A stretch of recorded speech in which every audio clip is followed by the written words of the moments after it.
Price the Lord. கர்த்தருக்கு மகிமை உண்டாவதாக. இந்த நாளிலே உங்களை ஆண்டவருடைய வேத வசனத்தின் மூலமாக சந்திக்கும்படி தேவன் பாராட்டின கிருபைக்காய் கர்த்தரை ஸ்தோத்திரிக்கிறேன். சங்கீத பகுதியிலிருந்து ஒரு வசனத்தை வாசிக்கிறேன், கேளுங்கள்.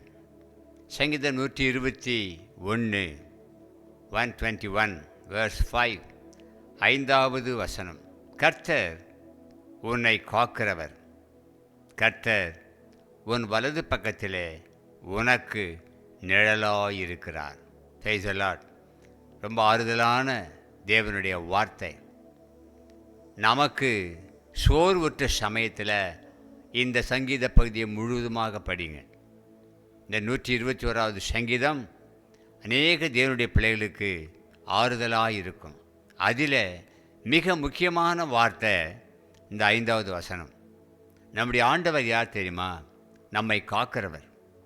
உங்களையும் என்னையும் படைத்த சிருஷ்டித்த கர்த்தர் அவர் நம்மை காக்காமல் விடுவாரா? இல்லவே இல்லை. நிச்சயமாய் காப்பார். நாம் காக்கப்பட்டிருக்கிறோம் என்பதற்கு அடையாளம் என்ன? பயங்கரமான கொடிய வியாதி COVID-19 எல்லா உலகத்தையே அசைத்து போட்டது. இன்றைக்கு நாம் உயிரோடு இருக்கிறோமே. யார் காப்பாற்றினது? கர்த்தர், ஆண்டவர் இயேசு உங்களையும் என்னையும் காப்பாற்றி வச்சிருக்கார். இந்த புதிய வருஷத்தில் கடந்து செல்ல வேண்டுமே என்று. ஆகவே தான் அவருக்கு பெயர் கர்த்தர் உன்னை காக்கிறவர். கர்த்தர் உன் வலது பக்கத்தில் உனக்கு நிழலாய் இருக்கிறார். ஆமேன். நிழலாய் இருக்கிறார் என்று சொன்னால், உன் வலது பக்கத்தில் நிழல் என்று சொன்னால் இடது பக்கத்தில் அவர் நிற்கிறாருன்னு அர்த்தம். அப்படி தானே? நிழல் சும்மா எப்படி வரும்? நம்ம நின்று பார்த்தோம்னா சூரியன் இந்த பக்கத்தில் உதிக்குதுன்னா இந்த பக்கத்தில் நிழல், நம்முடைய நிழல் வரும்.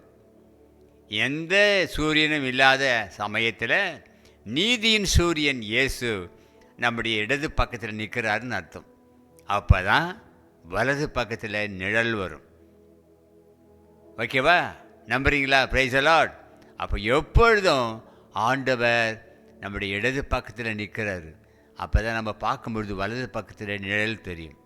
ஆகையால் தான் வசனம் இப்படி சொல்கிறது, கர்த்தர் உன்னை காக்கிறவர், கர்த்தர் உன் வலது பக்கத்தில் உனக்கு நிழலாயிருக்கிறார். விசுவாசியுங்கள், கர்த்தர் உங்களை வார்த்தையின்படி நடத்துவாராக. ஆமேன். Praise the Lord.